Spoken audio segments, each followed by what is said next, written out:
জমির দলিল কত প্রকারের হতে পারে আপনি কি জানেন?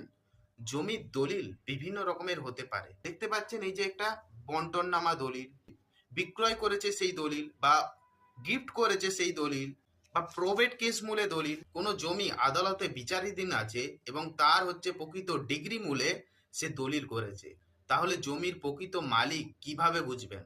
ধরুন হচ্ছে ক্রয় মূলে দলিল। সেক্ষেত্রে ক্রয় মূলে দলিল হলে আপনি দেখতে পাবেন দুটো পার্টি থাকবে, সেই দুটো পার্টির নাম থাকবে এবং জমির দলিলটি রেজিস্ট্রি হয়েছে কিনা সেটা দেখে নেবেন।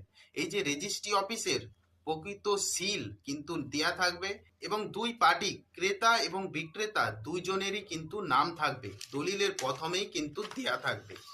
এটা কিন্তু দেখে নিতে হবে। এবং সেই জমি যদি উত্তরাধিকারী সূত্রে পায়, সেই জমি কোনো ছেলে বিক্রি করে, তাহলে তার হচ্ছে জন্ম সার্টিফিকেট প্লাস হচ্ছে ভোটার কার্ড, আধার কার্ড এবং তার